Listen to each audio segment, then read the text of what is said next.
시사본부. 말 돌리지 않습니다. 할 말은 합니다. 직진본능 직설하고 용인대학교 최창렬 교수, 대통령 리더십 연구원의 최진 원장 두 분 오늘도 나오셨습니다. 어서 오십시오. 네, 안녕하십니까. 네. 전반부 공통질문부터 시작할까요? 금주의 뜬 인물, 진 인물. 최 교수님 먼저 뜬 인물. 오늘 뜬 인물로 이제 윤석열 대통령. 왜요? 네, 중앙아시아 3국 방문하고 이제 왔는데 중앙아시아 3국이 전 나름대로 의미가 있는 것 같아요. 요즘 글로벌 사우스라는 얘기가 많이 나오는데 네. 제 3세계를 의미하는 말이지만 중앙아시아가 이제 제 3세계는 아닙니다만 우리나라가 너무 이 한미일 협력에 너무 치중돼 있고 서방 쪽 외교에 너무 치중돼 있는데 반하여 이쪽에 이 제3세계라든지 이런 중앙아시아 이쪽이 소홀했던 게 아닌가. 근데 아무튼 지난번에 한 아프리카 정상회담도 했고 말이죠. 예. 그래서 가서 이제 KTX 수출도 결정하고 왔고 다른 외교보다 그래도 의미가 좀 있지 않았을까. 그래서 저는 윤석열 대통령을 일단 꼽아왔습니다. 네. 네. 자, 최진 원장 금주의 뜬 인물. 저는 최창렬 교수님, 윤석열 교수 꼽길래 지지도 21%에서 26% 올라서 꼽는 줄 알았습니다만. 예, 저는 비슷합니다. 저는 뜬 인물, 언론의 주목을 가장 많이 받았다라는 측면에 저는 김건희 여사를 꼽았습니다. 네. 어떻게 보면 6개월 만에 처음으로 해외 순방 가서 과거 지난 2년 동안 김건희 여사 보여줘서 좀 패션 정치라고 할까요? 포토 정치 이런 부분들이 다시 한번 이제 유감없이 보여준 거고요. 그리고 그 투르키스탄인가요? 이게 투르메니키스탄에서 알라바이견 2마리 이게 참 언론의 주목을 또 많이 받았던 강아지들 선물 받았지 않습니까? 예. 그래서 지금 관제에서 11마리 키우는데 2마리 하면 이제 뭐 반려 고양이까지 합하면 13마리 키우게 된 건데 이게 아마 지난주 인터넷 보면요 정말 한 주 내내 김건희 여사의 해외 순방 모습이 아주 언론에 여러 군데 스포트라이트를 받은 것 같습니다. 네. 어쨌든 뭐 우리 대통령의 해외 순방 국민들이 별로 관심을 안 갖는 측면도 있는데 그나마 우리 두 분께서는 이거 좀 지적을 해 주셨네요. 좋습니다. 자, 금주의 뜬 인물, 진 인물로 갑시다. 최창렬 교수. 이재명 더불어민주당 대표를 좀 꼽아왔습니다. 예. 6월 7일 날 이화영 전 경기도 부지사, 평화부지사가 이제 실형을 받았죠. 중형을 받았죠. 그랬는데 그리고 난 다음에 12일 날 이재명 대표가 기소가 됐어요. 바로 이 사건으로 말이죠. 예. 이 기소가 된 게 상당히 이재명 대표에게는 다른 것과 달리 상당한 또 사법 리스크가 다시 재점화되는 계기가 되기 때문에 또 여기에 관련돼서 이재명 대표가 대단히 좀 민감한 것 같기도 합니다. 이따 말씀이 나오겠습니다만 언론에 대해서 지적한 말이라든지 언론을 이제 애완견에 비유했다라든지 검찰의 애완견. 검찰의 애완견이다 뭐 이런 얘기도 했단 말이에요. 이재명 대표로서는 이게 상당히 뼈 아플 것 같아요. 12일 날 기소된 게. 그래서 전 일단 이재명 대표로 일단 꼽아봤습니다. 예, 이 얘기 조금 이따 또 나누고요. 최진 원장 진 인물. 저는 꼭 졌다라는 의미가 언론은 많이 스포트라이트를 받긴 했지만 저로 좀 비판적인 스포트라이트를 받았다는 점이 저는 김정숙 여사가 지난주 한 주 보면 정말 언론에 많이 탔습니다. 기내식 문제에 이어서 또 예비비가 문제가 있다. 그래서 뭐 타지마을 인도 방문하는데 뭐 티켓 항공 티켓 77장 77장이 이게 국회 예산이 배정되기 전에 문광부 예비비로 간 거는 이게 문제가 있다라고 이제 배현진 의원이 문제 제기를 했는데요. 이 관련된 기사도 많이 떴습니다. 그래서 김건희 어떻게 보면 김정숙 여사가 동시에 지난 한 주에 언론의 스포트라이트를 많이 받았다는 점에서 뜬 인물과 진 인물로 한번 꼽아봤습니다. 네. 자, 좀 아까 그 이재명 대표 기소된 거 이화영 부지사 유죄 판결의 연장선상으로 어떻게 보세요? 지금 물론 뭐 이재명 대표는 완전한 조작이다라고 하고 뭐 국정원 보고서 등등을 봐도 이건 다 조폭 출신 김성태 회장의 주가 조작용이었다고 나오는데 억지로 이건 뒤집어 씌우는 거다 뭐 이런 입장이긴 합니다만 어떨까요? 글쎄요. 이게 좀 1심 판결이 어떻게 나올지 뭐 아직도 모를 없겠습니다만 이 대북송금 의혹이라는 게 지금 검찰과 이재명 대표 측의 관점이 전혀 달라요. 그렇죠. 쟁점 자체가 이재명 대표와 이화영 전 부지사가 이 공모했느냐 아니냐의 여부잖아요. 근데 이재명 대표 전혀 몰랐다는 거란 말이죠. 근데 그 통화한 내용도 그렇고 통화한 내용까지는 안 나왔습니다만 김성태 전 회장의 진술이니까 이화영 전 부지사와 만나고 그럴 때 이화영 전 부지사가 이재명 대표를 바꿔줬다. 김성태 회장과 그 통화를 2차례 했다라고 김성태 전 회장이 이제 진술을 했단 말이에요. 예. 이런 부분들이 이제 전혀 사실 아니라고 얘기하는 거 아닙니까? 이재명 대표 측에서는. 근데 아무튼 통화 이런 것들에 대한 진술, 그러니까 김성태 전 회장의 진술 이런 부분들에 대해서 검찰이 상당히 구체적이다, 일관된다라고 이제 임정해서 징역이 나왔단 말이죠. 이화영 전 부지사의 1심 재판에서. 1심 재판이. 예. 근데 이화영 전 부지사 1심 재판이라는 게 만약에 이제 유죄가 안 나왔다면 이재명 대표는 이 사안에서는 완전히 자유로워지는 거였어요. 그러니까 지난해 9월달에 영장이 기각됐지 않습니까? 이번에 이제 이화영 전 부지사가 중형을 받으면서 실형을 받으면서 이제 기소가 되는 거란 말이죠. 그래서 이 부분은 이재명 대표로서 상당히 힘든 이제 그 질곡을 거쳐야 될 것 같아요. 네. 주장이 워낙 다르긴 한데 네. 여러 가지 정황이라든지 진술이라든지 여러 가지를 보면 그리고 그 당시 또 2018년도의 상황 같은 거 이재명 대표가 전혀 몰랐다라고 하기에는 너무 상식적으로 볼 때 납득이 안 가는 면이 많이 있습니다. 뭐 재판 결과를 나중에 봐야 알겠습니다만 저는 그래서 이재명 대표가 넘어야 될 아주 중요한 큰 벽 아니겠느냐 그런 생각이 듭니다. 네. 일단 뭐 시시비비는 뭐 계속 재판을 해봐야 된다는 뭐 상식적인 말씀인데, 근데 이 대목에서 이재명 대표가 이제 언론을 겨냥해 상당히 비판적인 표현을 썼는데 검찰의 애완견처럼 주는 정보를 받아서 열심히 왜곡 조작하고 있던데, 애완견 검찰의 이제 개, 과거에도 검찰 주구 뭐 이런 표현을 썼습니다만은 아무튼 최근 몇 년 동안에 가장 센 표현인 것 같아요. 언론을 겨냥해서. 예. 아마 언론 전체를 싸잡아서 표현한 건데, 이게 지금 여론전을 하는 마당에 이재명 대표에게 결코 이게 유리할 게 없을 텐데, 그러니까 딱 지금 검찰의 완견이라고까지 얘기한 거는 본인이 상당히 좀 화도 많이 났지만 이 검찰이 흘러가는 방향들이 좀 불길하다, 보기에 본인에게 상당히 불리하다, 이런 걸 좀 예감하신 게 아닌가라는 생각이 듭니다. 네.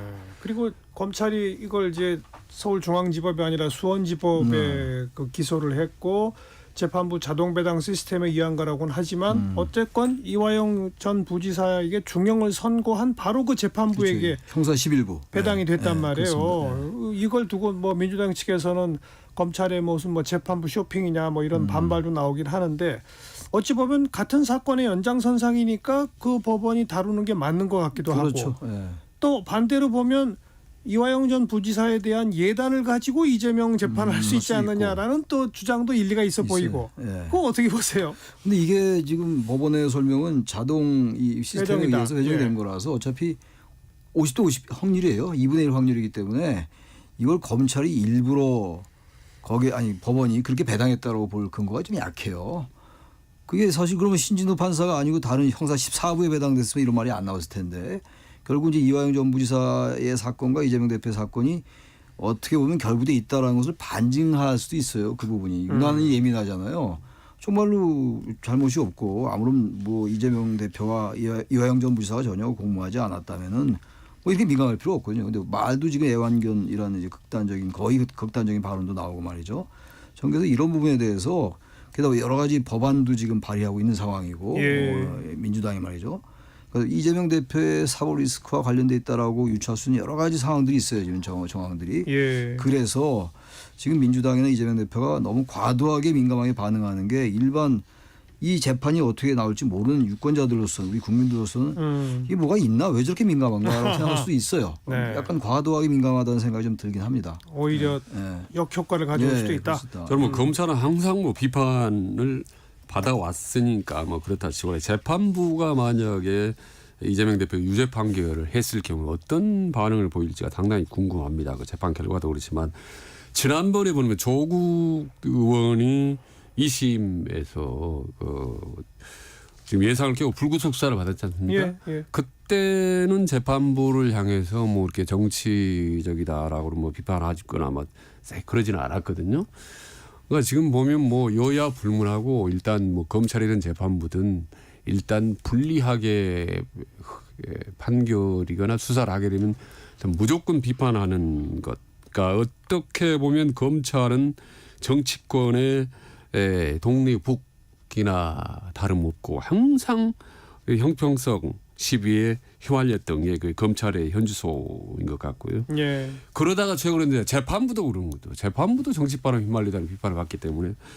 참 이번에도 판결이 어떤 판결이 나오더라도 아마 여야 정치권으로부터 또 당연히 그러겠죠. 예, 두들겨 맞을 가능성이 높겠다. 도대체 사법부를 어디까지 이게 신뢰를 해야 될지. 이제 게다가 이제 민주당이 추진하겠다라고 말하고 있는 법들을 보면 바로 이 대북송금 관련해서는 검찰 조작 특별검사 그렇죠. 필요하다 네. 이렇게 나오고 있는 거고요.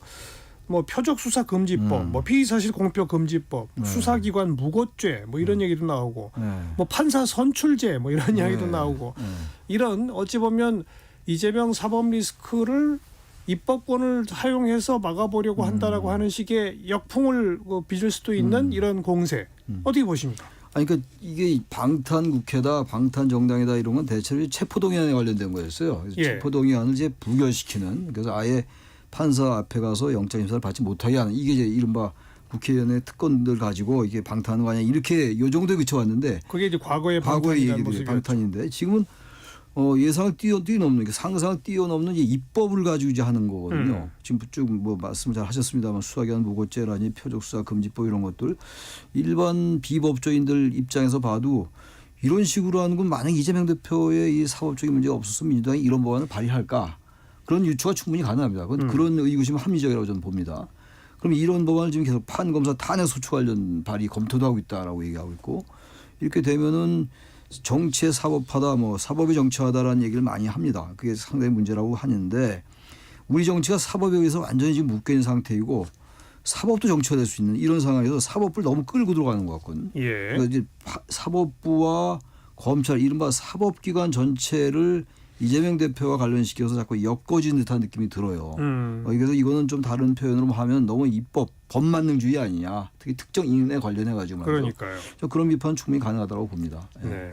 지금 거의 보면 뭐 과도하면 역풍 분다가 여기도 이제 적용되는 적용이 된다 거죠. 그 맞습니다. 예. 그러니까 민주주의적으로 삼권 분립이라고 하는데 지금 보면 입법부가 거의 뭐 사법부를 장악하려고 하는 거 아니냐라는 그런 느낌을 줄 정도군요. 입법부라는 게 구체적으로는 그건 거대 야당이 마치 사법부에게 엄청난 압박을 가하는 듯한, 그것도 제도적인 법적으로 이런 느낌을 주고 있다라고. 특히 말해도 엄청 제가 걱정스러운 거는 표적수사 금지법 있지 않습니까? 예. 이걸 일단 명칭부터가 상당히 포괄적이고 이게 애매모호하고 악용될 소지가 높은데, 이걸 보면 이제 대장동 변호사 출신인데 이건태 의원이 이 법을 발의했거든요.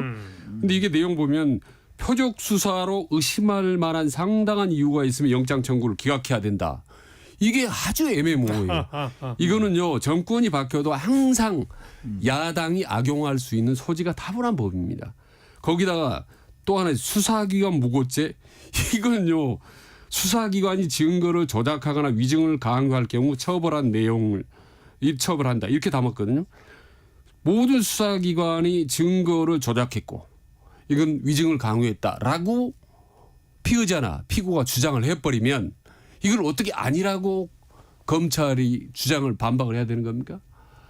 이것도 표적 수사 참 금지법도 문제지만 수사기관 무고죄도 보면은 검찰이 정말 이제는 이제 정말로 활동하기가 힘들어지는 거 아니겠느냐라는 생각이 듭니다. 그리고 이건 정권이 바뀔 때 더군다나 더 위험하다고 봐요.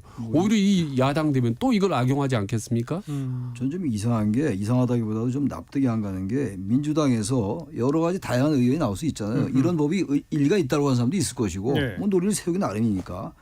그래도 적어도 일반적으로 볼 때 이 법안 문제 있지 않냐, 이거 특정 우리 이 대표를 위해서 이러는 거 아니냐라는 생각을 하지 않겠냐라고 누가 문제 제기해야 될 거 아니겠어요? 근데 그 제기가 너무 없어요. 김영진 의원이 최근에 당원 개정과 관련해 가지고 뭐 친명의 핵심이라고 하는 김영진 의원, 그 김 의원이 얘기한 건 뭐 이 사안은 아니었으니까 그런 얘기를 빼놓고 말이죠. 민주당이 왜 이렇게 제1야당답지 않게 아무 얘기가 안 나오는지, 이게 자연스럽지 않게 보인다는 겁니다. 이 부분이. 물론 민주당 입장에서 또 뭐 조국혁신당 이런 쪽 입장에서 보면 윤석열 검찰총장 시절부터 시작해서 지금까지 검찰이 뭐 민주당과 뭐 야권 인사들에 대해서는 정말 집요하고 가혹하게 수사를 하고, 일리 있죠. 예. 뭐 김건희 여사를 대표로 해서 그쪽에 대해서는 거의 수사를 손 놓고 있고, 있으니까. 뭐 심지어는 이화영 전 부지사의 입에서는 뭐 술판을 벌이고 회유했다는 뭐 물론 확인이 안 되고 있습니다만 그런 주장까지 나오니까 그쪽 야당 쪽의 시각을 가진 분들은 검찰은 항상 나쁜 짓만 하는 그렇죠. 집단이니 네. 우리가 법으로라도 바로잡아야 돼라는 목소리가 있을 수 있어요. 예, 예. 근데 그 법안들이 조금 아까 두 분이 지적하신 것처럼 야 이런 식으로 또 법을 만들면 이건 또 어떻게 하자는 거냐라는 네, 식의 그렇죠. 반발이 또 나올 수 있다면 그럼요. 어디가 중용일까요? 어디가 적당한 선일까요? 검찰이 집요하게 하는 건 맞습니다. 네. 그야말로 먼지털이식 수사 그건 비판받아 맞다고 저는 봐요. 마땅하다고 보는데 검찰의 수사가 다 조작이라는 거 아닙니까? 증인 진술도 그렇고. 그러니까 예를 들어서 조작일 경우는 처벌한다는 한다는. 것인데 이게 그런 게 너무 많아요. 수사기관 무고죄법, 표적수사금지법, 판검사 탄핵소추도 한다고 얘기하고 있고 또 대북송금 특검법의 내용은 그 대북송금 사건을 수사한 검사를 지금 조사하겠다는 거예요. 수사. 그렇죠. 그럼 어떻게 하겠다는 겁니까? 이거는 물론 이 지금 검찰이 과도하게 김건희 여사나 이런 이재명 대표 양측을 비교해 볼 때 형평성이 어긋난다라고 비판받을 수 있지만 검찰이 예. 그럼 검찰이 수사한 모든 사건 혐의가 이재명 대표에 대한 게 다 조작이냐 이렇게 될 수가 있는 거라서 이거는 저는 중도층들이 볼 때는 과도하다 민주당이 이렇게 여론이 형성될 가능성이 대단히 높아요. 뭐 저랑 같은 의견이시네요. 네. 대장동도 그럼 수사한 검사들 다 특검으로 다시 또 해보자는 거냐 뭐 이렇게 될 수가 있겠죠. 네. 자 1시 34분 상행하고 있습니다. 잠깐 교통정보 전해드릴게요. 공인혜 씨. 네, 이 시각 교통정보입니다. 서울시내 집회로 인한 통제 구간입니다. 세종대로 숭례문 방향 동화면세점에서 서울시 의회 앞 하위 4개 차로에 약 만여 명의 집회 인원들이 모여 있는데요. 1차로와 반대 방향 1차로를 통해서만 지나실 수 있고요. 잠실 쪽 올림픽대로는 동작대교 못 간 4차로의 작업 때문에 노량대교 위 3, 4차로 정체가 극심합니다. 또 서울 양양고속도로 서울 쪽으로 1시간 전에 발생한 내촌과 발산 2터널 부근들의 사고들 모두 처리가 됐지만요. 사고가 정체로 굳어졌습니다. 뒤로 인제 부근 더디다가 서석터널부터 내촌 1터널 사이와 추곡터널부터 발산 2터널 쪽으론 각각 5km 구간씩 차들이 꽉 막혀 있고요. 서종부터 강일까지는 20여 킬로미터 구간 내내 더디게 지납니다. 내륙을 지나는 길은 광주 원주고속도로 광주 방향 흥천 이포에서 동곤지암 쪽으로 경부고속도로 서울 방향은 옥산에서 청주 안성 일대 지나시기 가장 어렵습니다. KBS 교통정보센터였습니다.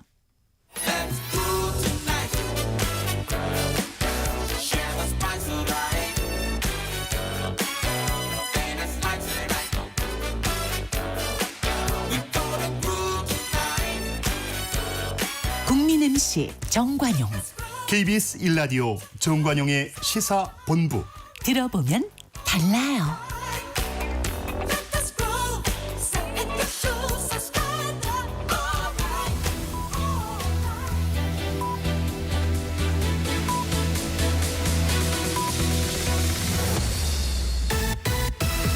직진 본능, 직설하고 고고고. 뒤돌아보지 않습니다.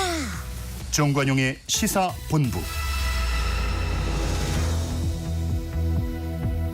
매주 일요일 2부 직진본능 직설하고 용인대학교 최창렬 교수, 대통령 리더십 연구원 최진 원장 두 분과 함께하고 있습니다. 후반부 공통질문입니다. 이번 주에 핫한 한마디. 최 교수님. 전 두 개를 오늘은 해야 되겠어요. 예? 하세요. 아까 쭉 말씀들 나눴던 그 이재명 대표의 검찰의 애완견처럼 언론이 주는 종을 받는다. 그걸 도저히 안 넣을 수가 없습니다. 그건 예. 하나도 없고요. 예. 충분히 설명도 하셨으니까 제가 이건 설명서 그냥 하고 두 번째가 한동훈 전 비대위원장 얘기인데 국민의힘 헌법 84조에 대한 얘기. 예. 네, 그래서 재판 중인 피고인이 만약에 대통령이 되면 그 재판은 중단되느냐 안 되느냐 이 문제를 제기했어요. 그런데 저는 이 문제가 굉장히 그 대한민국에서 굉장히 리스크가 될 수 있다. 만약에 이재명 대표가 대통령이 되면 그 이 문제는 요즘 이게 보도가 되다가 요즘은 좀 수그러들었는데 이 문제가 적어도 대법원에서 판결들이 나지 않으면 말이죠. 굉장히 혼란을 초래할 거고 정치의 교란을 떠나서 왜곡으로 갈 수도 있고 또 선거나 투표 왜곡까지 갈 수 있기 때문에 이 문제는 정말 심각하게 정리해 나가야 될 것 같아요. 저는 그래서 이거 핫한 말이다라고 일단 꼽았습니다. 네. 최 교수님은 네. 그 헌법 84조를 어떻게 해석하세요? 저는 재판 중에 재판이 중단됩니까 안 됩니까? 전 뭐 헌법학자는 아닙니다만 헌법학자 아닌데 제가 생각할 때는 재판이 중단되면 안 된다고 저는 생각합니다. 그래요? 네, 왜냐하면 소추의 의미라는 게 물론 이제 체포다 구금이다 기소를 의미한다 뭐 이래서가 아니라 두 가지 관점이 있죠. 대통령의 그 헌법 84조를 이제 규정한 이유는 대통령제의 임기를 안정적으로 운영하게 하라. 이제 그 그겁니다. 뜻이란 말이죠. 예. 그래서 재판이 중단돼야 된다. 이렇게 보는 설이 있고 또 하나는 그렇지 않다. 이게 기존에 그건 대통령이 된 다음에 나오는 사건에 대해서 기소나 체포나 구금이나 이런 거 하지 말라는 얘기지. 대통령 되기 이전부터 쭉 진행되었던 재판까지 거기에 적용될 수 없다라 이런 양론이 있는 거잖아요. 네, 양론이 있는 겁니다. 그런데 이 양론이 헌법학자들 사이에서도 갈리고 각자의 개인들의 의견이 다 논리가 있어요. 논리가 있기 때문에 이 문제는 저는 개인적으로 재판이 중단되면 안 된다고 보는 사람입니다만 아무튼 이 부분에 대한 나름대로 사회적 합의 같은 걸 미리 이뤄놓지 않으면 그게 어떻게 가능하겠어요, 이게. 그게 참 걱정이에요. 제가 그래서 아까도 제가 말씀드렸습니다만 저 밖에서 같이 대화를 나눴습니다만 이재명 대표의 사법 리스크가 아니라 이게 잘못하다 대한민국 리스크가 될 수도 있지 않느냐. 이거 특정한 개인의 문제를 떠나서 그리고 이건 뭐 진보 보수의 어느 쪽 편을 든다의 문제가 아니라 사건의 가래도 너무 많고 말이죠. 대부선거 의혹 문제가 아니라서 참 걱정스러워요. 최진 원장은 이 헌법 84조를 어떻게 해석하세요? 중단됩니까 안 됩니까? 참 뭐 어려운 문제 같습니다. 헌법 84조. 저도 사실 똑같이 한동훈 그거 봤는데요. 특이한 말 중에 대북 선거 관련해서 그런 얘기죠. 대통령 이재명 대표를 겨냥해서 대통령에 당선되는 것이 마치 감옥에 안 가는 유일한 탈출구로 생각하는 것 같다라고 이제 공격을 했는데 아마 점점 더 이재명에 대한 그 공격의 강도를 좀 높여갈 것 같아요. 그래서 당권 대권을 겨냥해서 이재명의 대항마는 바로 나다, 한동훈이다라는 부분 계속 그렇죠, 그렇죠. 부각시키고 그러니까 아까 말씀드린 대로 이제 이재명 사법 리스크가 정치권 리스크 전체로 확대되는 것 같고요. 하나 더 해서 저도 간단하게 하나 붙이면 박찬대 원내대표가 당헌 개정하면서 그런 얘기를 했잖아요. 이재명 대표가 너무 착해서 설득하는데 오래 걸렸다고. 예. 대표가 착해도 너무 착하다. 나보다 더 착하다라고 얘기하는데 예. 그렇게 뭐 정치권에 착한 사람이 있는 것 같지는 않습니다. 예. 그 현실적으로 제가 조금 이렇게 상황 정리를 좀 도와드리면, 그러니까 대장동이나 뭐 이런 관련 재판은 굉장히 오래 걸릴 겁니다. 오래 걸리겠죠. 특히 지금 이 대북 송금 건도 지금 이제 막 기소를 됐고 1심부터 시작해야 되기 때문에 대통령 선거 있기 전까지 대법원 판결은 절대로 안 나올 거예요. 절대로 안 나올 거예요. 다만 선거법 위반하고 위증교사죄 부분은 대통령 선거 전에 대법 판결이 나올 가능성도 분명히 있는 거예요. 있죠. 그러니까 그 두 사건에서 예를 들어서 대통령 선거 전에 뭐 유죄 확정이 되고 그래서 대통령 선거 출마의 후보 자격조차 박탈당하고 이러면 뭐 아무 그렇죠 없는데, 만약 그렇지 않은 상태에서 재판이 진행 아직도 되고 있는데 대통령 선거가 있고 그다음에 만약 당선이 됐다. 그렇게 본다면 제가 생각하는 현실적인 우리나라의 전개는 그렇죠. 대통령 선거 있기 전에 이 문제 헌법 84조는 이런 것입니다라고 하는 사회적 합의 내지는 법적 판단을 누구도 못해요. 못하죠. 사실. 못한 상태에서 일이 벌어지잖아요. 그럼 저는 재판은 연기된다고 봅니다. 한국의 권력 구조로 봐서 재판 당연히 그냥 중단돼 버릴 거예요. 당연하죠. 그래서 대통령이 만약에 되면 저는 제가 당일 말씀드린 거고 100% 재판 중단됩니다. 그러니까요. 저는 현실론을 지금 얘기한 거예요. 저는 현실은 99.9%가 아니라 100% 재판이 연기되는 거예요. 그리고 대선 전에 이미 그 후보가 유력한 후보인데 어떤 큰 판검사가 바로 판결 내릴 가능성이 적죠. 미룰 가능성이 그런데 높고. 그러니까 선거법과 위증교사 같은 경우는 재판할 게 더 이상 없기 때문에 단순한 구조인데 구조가 이건 꽤 좀 빨리 단순해요. 나올 수도 있어요. 그러니까 사법부가 이제는 정말 어떤 대한민국 전체를 좀 생각해서 판단을 유죄건 무죄건 빨리 내려줘야 돼요. 이 정말 위증교사 의혹이나 선거법 이 문제까지도 계속 판결을 안 내리고 미적거리다가 대법원 판결도 안 내린다 대선 전에, 이건 사법부가 정말 직무유기다. 감히 그렇게 말씀드립니다. 이건. 박찬대 원내대표 얘기했으니까 이왕 그 얘기도 좀 한번 짚어보죠. 그러니까 당권 대권 분리라고 하는, 그래서 대통령 선거 있기 1년 전에는 당 대표직을 내려놓도록 하는 이건 사실 오래된 거죠. 오래된 얘기죠. 우리 정당 역사에서. 네, 그렇습니다. 우리가 어떻게 보면 삼김 시대가 끝나는 그 상징적인 조치로 사실 이 당권 대권 분리됐거든요. 우리 2000년 초반 2001년에 이루어진 겁니다. 그러니까 민주당에서 천정배 원하고 누구입니까? 또 신기남, 뭐 정동윤, 세운 정풍 운동하면서 이거 이제 당 대표가 대선 대표가 당권까지 하면 오히려 자기 유리하게 다 당권 룰도 바꿀 거고 말이야. 자기 유리한 사람 시키고 그렇기 때문에 이건 분리해야 된다라고 해서 이제 만든 건데 지금 이게 24년 만에 이제 이 규정이 흔들리고 바뀔 예외 가능성이 조항이 이제 적은 만들어지는 거죠. 그런 예. 거죠. 사실상은 이제 무력화되는 겁니다. 이 예외 조항이 조항을 보면은 특별한 상황이 생기면 이거는 뭐 당무위원회 의결로 달리 정할 수 있다. 예, 이거는 뭐 얼마든지 뭐 할 수 있는 거죠. 특별하고 상당한 사유라는 거는 판단하기 뭐, 나름인 거고. 예, 뭐 만들기 마련인 거기 때문에 사실상 이 당정 분리라는 이 오랜 원리 원칙이 24년 만에 사실 무력화된 셈이죠. 뭐. 예. 근데 민주당이 요즘 그 이제 171석으로 제 22대 국회가 시작했지 않습니까? 예. 근데 민주당이 너무 거침이 없어요. 진군의 거침이 없다. 진짜 저는 그런 표현을 쓰고 싶은데 이게 지금 개원한 지가 며칠 안 됐잖아요. 30날 개원했으니까 이제 17일 됐는데 지금 아까 이제 말씀 나눈 것처럼 여러 가지 법안도 법안입니다만 이재명 대표를 연관시키지 않고는 나올 수 없는 조치들이 너무 많이 나오고 있어요. 예, 당원 개정도 그렇고 물론 그 자체로도 다 설명은 돼요. 설명이 안 되는 게 세상에 어디 있습니까? 다 거기 논리를 맞추면 되긴 합니다만 사람들이 바보가 아니거든요. 그 이재명 대표가 아니라 민주당이 171석 게다가 192석 야권연합의 리더인데 이렇게 간 게 맞는 건지 왜 민주당은 정의로운 얘기를 하는 사람이 이렇게 없는지 그게 참 좀 아쉬워요. 예. 걱정스럽고 말이죠. 예. 꼭 굳이 이렇게 안 해도 얼마든지 국민의 지지를 받아갈 수 있을 텐데 지난 번 보십시오. 4년 전에 그때 여당이었습니다만 지금보다 더 의석이 많았었어요. 21대 총선 때 결국 대선 뺏겼지 않습니까? 그러니까 이런 부분을 좀 고려해야 되는데 너무 이재명 대표가 당에서 과도하게 그야말로 제왕적 당대표다. 뭐 제왕적 총재, 제왕적 대통령에 대해 비판을 많이 했고 당권 대권 분리도 같은 차원이었는데 그래서 분리시킨 거였는데 이거를 지금 거의 제왕적 대표가 새로 탄생한 거 아닌가라는 그 얘기를 제가 정치학자로서 안 할 수가 없습니다. 그런데 또 일각에서는 이게 지금 민심이다. 대통령 지지율이 안 오르지 않느냐. 민주당이 이렇게 막 밀어붙이면 역풍이 불어야 되는데 역풍이 별로 안 불지 않느냐. 네. 이런 얘기를 하면서 그러니까 예를 들면 이제 국회도 지금 법사위 운영이 뭐 다 가져가겠다고 해서 11개 상임위원장을 일방적으로 뽑고 그러면 이게 또 역풍이 좀 불어서 그래야 될 텐데 역풍이 전혀 안 불고 오히려 국민의힘에서 아니 이대로 그냥 끌려가다가 어떡하자는 거냐.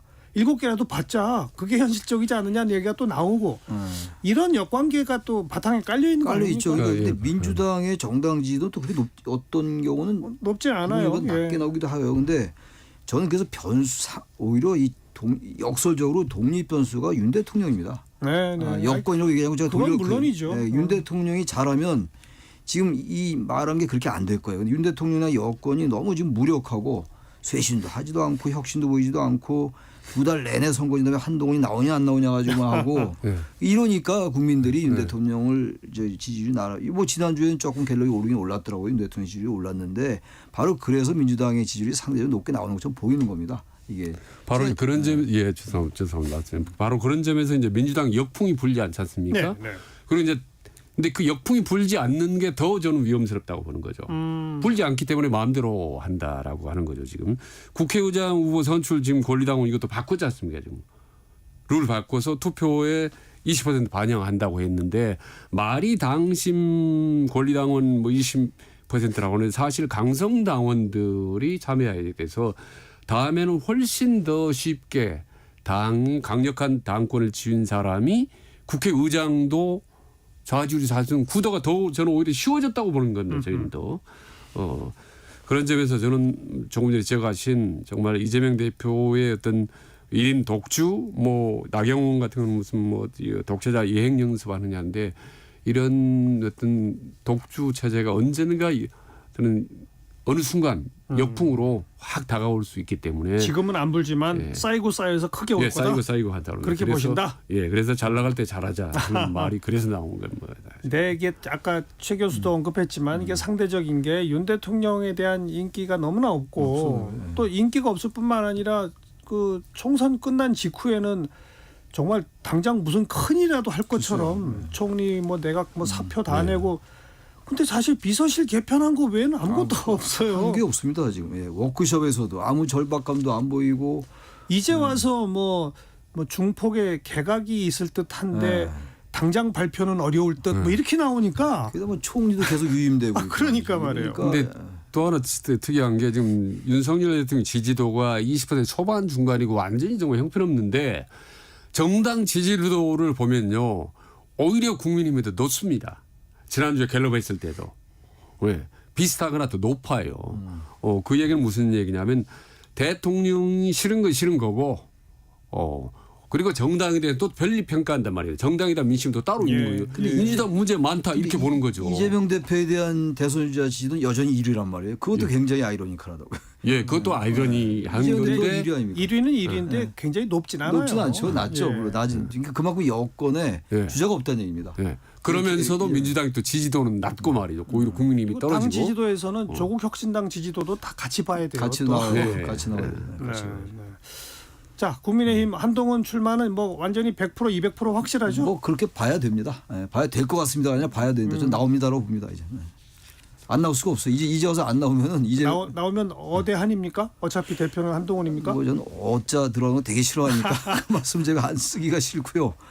한동훈 전 위원장이 될 가능성이 대단히 높은 것 같아요. 단지 국민의힘이 이런 식의 전당대회로 가서 이른바 어대안으로 가면은 정말로 전당대회 별로 의미가 없을 겁니다. 뭔가 역동적인 면을 보여줘야 돼요. 누가 역동성을 요새 만들 수 있을까요? 언론 보니까 김재석 의원 얘기가 좀 나오던데 좀 의미 있는 것 같아요. 출마해가지고 한번 바람도 좀 일으키고 김재석 의원의 얘기를 가만히 보면 이제 그 당적을 모를 때 보면은 아주 중도적이거든요. 반윤까지 아니지만 약간만 틀어서 보면 반윤이라는 색채도 보일 정도란 말이죠. 그럼 그런 사람이 나와야지 뭔가 한동훈 위원장하고 경쟁이 돼서 국내임의 국민들이 그야말로 주목도가 높아지지. 그렇지 않고 그야말로 계속 한동훈 전 위원장의 출마 여부를 가지고 벌써 2달째 얘기를 하고 있는 거잖아요. 벌써 국민들이 거기 식상하고 있다고요. 네. 저는 국민의힘 안에 이른바 친윤이라고 하는 분들이 네. 계속해서 한동훈 전 비대위원장을 견제하는 발언들을 내놓고 있잖아요. 네. 그런데 중요한 거는 친윤계에 후보가 없어요. 그거 없죠. 누가 있어야지 뭘 하죠. 없습니다. 전혀 없습니다. 제가 오기 전에 이제 친윤계 핵심 인사를 좀 만나봤어요. 조금 전에. 근데 그 사람은 일단 뭐 아는 내용이지만 한동훈 출마 가능성이 거의 100% 보는 거고 당선 가능성도 100% 보는 겁니다. 근데 재밌는 게 한동훈이 이제 당대표가 되면 의외로 마찰이나 갈등이 없을 것이다. 근데 그 이유가 너무 참 흥미로운 게 뭐예요? 한이 윤을 주도적으로 끌고 가면 윤은 어쩔 도리가 없을 것이다라는 건데 그럼 그게 더 위험한 게 아니냐 내가 얘기를 한 거죠 사실은. 그리고 자기가 많은 대권 주자라는 여야 이런 사람 이른바 정치 프로 중에 프로들을 만나봤지만 한동훈 자기는 첫 손 꼽을 정도로 정무 감각이나 풀어가는 거라든지 사람 관리하는 게 뛰어나다는 거예요. 그래서 이런 상태에서 당 대표가 되면 국정 전체를 자기 구도대로 대통령 윤석열 대통령 끌고 간다는 거 아닙니까? 윤석열 대통령은 그냥 그 뒤에서 따라만 가요? 난 동의하죠. 그게 문제다. 그게 문제인 건데 끌고 갈 수 있는 충분한 그런 정치를 갖고 있다는 거예요. 그래서 어느 분 말씀인지 모르겠는데 난 그분의 저는 그걸 이제 위험한 상황으로 본 거죠. 개인 그게 의견이겠지만 그게 순순히 따라가면 오히려 겉으로 마찰은 없을지 모르겠지만 내부적으로 이제 심각한 상황이 올 거고. 아니 저는 그 의견 그 정치인입니까? 현역이에요? 그건 얘기할 수 있잖아요. 그 얘기한 분이 현역입니까? 친윤입니다. 친윤. 친윤 현역. 네, 친윤. 현역이 아닙니다. 국회의원 아닙니다. 현역이 아니어서 아주 자주 만나고 자주 접하는 사람인데 제가 어디 요즘 국회의원 말은 잘 못 믿지 않습니까? 아니 대통령 임기가 지금 절반도 안 지났는데 3년 남았는데요. 어떻게? 절반 이상 남은 대통령이 여당 당대표한테 끌려만 다닌다? 그게 현실적으로 있을 수 있는 일입니까? 그 윤 대통령 그럼 스타일이 레임덕도 뭐라고 표현해요? 이거 레임덕도 아니죠 이거. 아니죠. 그건. 그리고 한동훈 전 위원장의 이번 총선 때 보니까 스타일을 보니까 뒷심이 약해요. 제 느낌이 제 평가인데 결국은 여러 가지 문제 제기했는데 그 문제 끝까지 밀고 갔으면 국민의힘 승리하고 우리 기억 안 나십니까? 여기서 아무래도 국민의힘이 많이 이길 것 같다는 얘기도 나왔었어요. 방송에서. 그때 저기 예. 친명 파도 예. 나오고 그럴 때 초반부에 초반 그렇지 그랬죠. 않습니까? 근데 뒤집어진 게 이제 여권의 잘못이었거든요. 저는 뭐 윤석열 대통령 맞서는 걸 보면 저는 간단치가 않다고 봅니다. 그래서 저는 뒷심이 절대 모르지 않다고 봅니다. 지금까지도 계속 버티고 오면서 대통령을 안 만나고 별도로 사람들 만나고 다니고 뭐 사적 오는 상태에서 상당히 뭐 이 사람 저 사람 한다는 걸 보면 보통 뒷심 있는 게 아니고 그리고 또 자기 팬덤이 있지 않습니까? 알겠습니다. 팬덤이 있고 그다음에 이제 그런데 어제 오늘 사이 언론에 나온 게 현역이 한 10명 정도 된다는 거 근데 아닙니까? 현실적으로 예. 그런 팬덤을 바탕으로 뚝심 있게 여권 전체를 끌고 나가면 윤 대통령이 따라올 것이다가 아니고 제가 볼 때는 예. 만약 그런 구도가 생기면 윤 대통령 탈당할 거예요. 탈당이지. 그리고 완전히 쪼개지는 겁니다. 그게 정치 현실이에요. 제가 보기엔. 그럼 탈당을 하늘 아래 두 개의 태양이 있을 수 있습니까? 네. 그럼 탈당을 하게 될 경우에 당 대표 그러니까 한동훈의 힘이 빠지느냐 오히려 더 생기느냐는 문제가 있는 거죠. 대통령 힘이 쭉 빠지는 수가 있죠. 발사당하면 그렇지 않습니까?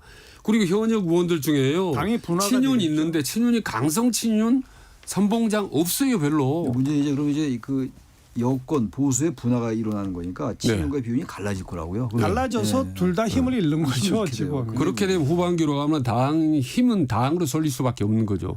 그래서 상대적으로 윤석열 대통령이 우리가 쭉 빠지게 되는 거죠. 너무 앞서간 얘기를 지금 하고 있는 것 예, 좀 같습니다.